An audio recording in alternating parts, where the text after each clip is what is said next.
पुत्र हटाते नहीं विकजे, ए पुत्र हटाते नहीं विकजे।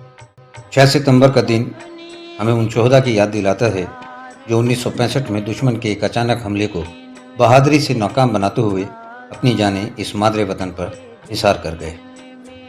ये उन शोहदा की कुर्बानियों का ही नतीजा है कि आज हम आज़ाद फ़ज़ा में सांस ले रहे हैं, जिन्होंने 1965 और दीगर जंगों में आज़ादी के चिराग को रोशन रखने के लिए अपने खून का नजराना पेश किया।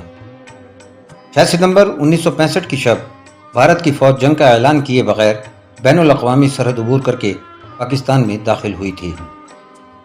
भारतीय जर्नैलों का मंसूबा था कि 6 सितंबर की सुबह लाहौर की सड़कों पर भारतीय टैंक उस वक्त के वज़ीर आज़म लाल बहादुर शास्त्री को सलामी देंगे और शाम को लाहौर जिमखाना में कॉकटेल पार्टी के दौरान बैरूनी दुनिया को खबर देंगे कि इस्लाम का क़ला समझे जाने वाली रियासत पर कुफ़ार का कब्ज़ा हो चुका है।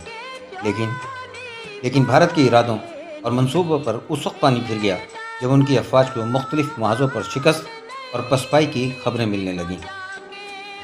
जंगों की तारीख में दूसरी जंग अजीम दोम के बाद टैंकों की सबसे बड़ी लड़ाई सियालकोट के एक इलाके चविंदा के मकाम पर लड़ी गई, जहां ताकत के नशे में चूर भारतीय फ़ौज 600 टैंक लेकर पाकिस्तान में दाखिल हुई थी। पाकिस्तानी फ़ौज की जवाबी कार्रवाई ने दुश्मन के 45 टैंक तबाह कर दिए और कई टैंक पाकिस्तानी फ़ौजियों ने अपने कब्ज़े में ले लिए थे और बहुत सारे भारतीय फ़ौजी कैदी भी बना लिए गए।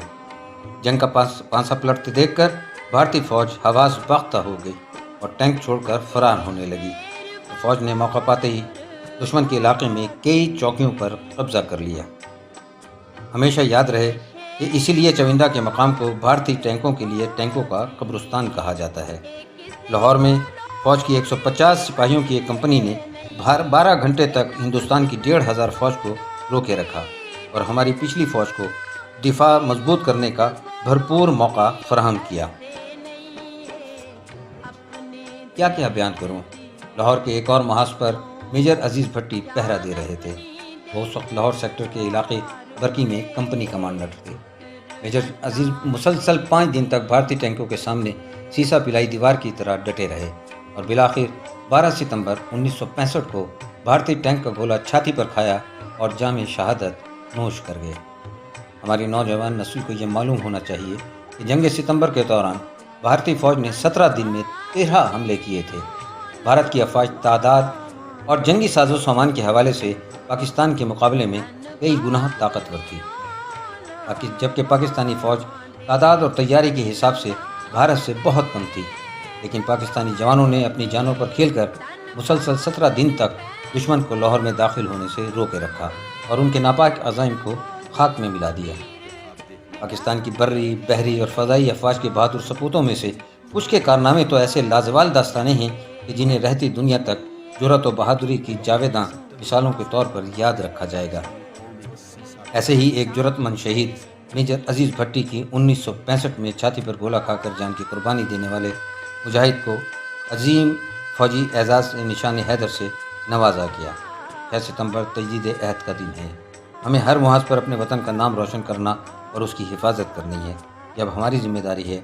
6 सितंबर यौम तजदीद अहद के इस लाजवाल यादगार मौके पर vice chancellor engineer professor doctor Athar Mehboob की क़यादत में इस्लामी यूनिवर्सिटी के तमाम मसातिज़ा, तलबा व तालिबात, इंतज़ामी अफसरान व मुलाज़मीन और directorate of film and media की टीम दिफ़ाए वतन में अपनी हुकूमत और दिफ़ाई इदारों के शाना बशाना खड़ी है।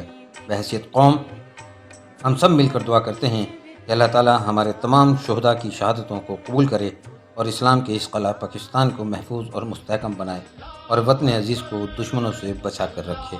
आमीन सुम आमीन। अल्लाहु अकबर, अल्लाह की रहमत का साया, तौहीद का परचम लहराया, है मर्द मुजाहिद जाग जरा, अब वक्त शहादत है आया। अल्लाहु अकबर, अल्लाहु अकबर, अल्लाह की रहमत का साया, तौहीद का परचम लहराया, है मर्द मुजाहिद जाग जरा, अब वक्त शहादत है आया। अल्लाह